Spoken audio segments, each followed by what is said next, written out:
social entrepreneur and student at Santa Clara University. Yeah.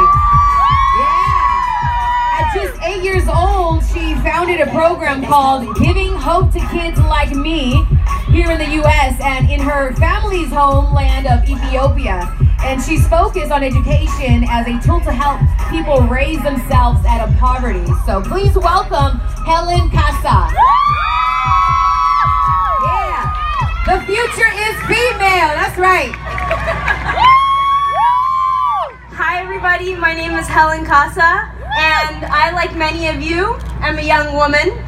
I'm a black woman, and most importantly, I am a strong woman. But guess what? Those are not my titles. That's not a part of my identity.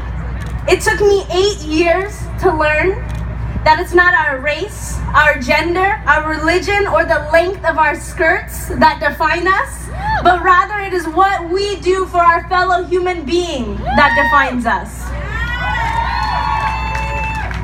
Growing up, I was conditioned by the world to feel shame for my hair, my skin, my exotic foods, and my Ethiopian heritage.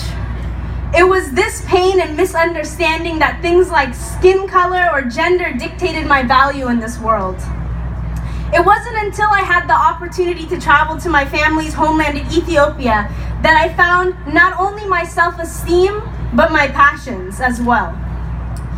For the first time in my life, I was surrounded by people who looked like me, and that empowered me. I was seeing my people suffering, and that lit my eternal flame. And by the age of 8, I decided that I wanted to make a change.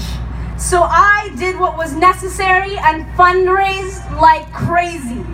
I adopted a school in rural Ethiopia, donated school supplies for over 1,200 students, started a merit-based scholarship program to increase competition and motivate academic excellence. I donated computers, blackboards, sports equipment, and even had a STEM lab built because, come on, I had to represent my Silicon Valley. That was my first leap to my leadership involvement with organizations like the NAACP, the African American Community Service Agency, and even Santa Clara University's Associated Student Government. I see some of you guys out here today. Because of my determination to provide access to equal opportunity, I am afforded the chance to speak on platforms all over the United States, and yes, even Paris, France, at the United Nations Climate Talks. But I am here today speaking to you all because I wanted to tell you that I'm not special. I wasn't granted or born with any fancy tools or an endless supply of resources. The secret is to let your obstacles, pains, and insecurities fuel you to lead. So don't be scared to lead or fight, because the only tools that you need are your ambitions, passions, and fellow strong, nasty women. Because do not forget, we are women, we are mighty, we are ladies, and we can have it all.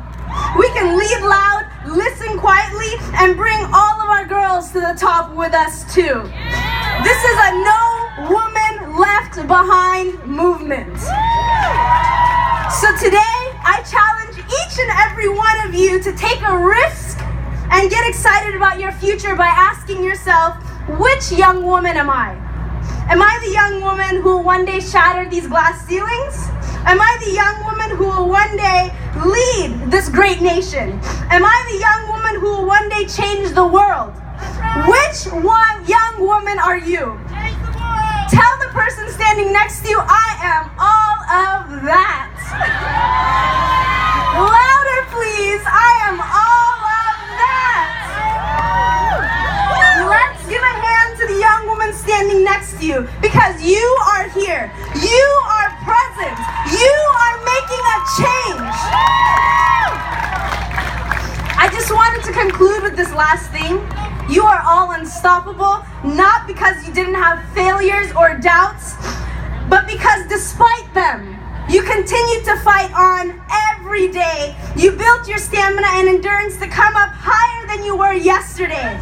So please give yourselves a round of applause because you all deserve a standing ovation. Thank you.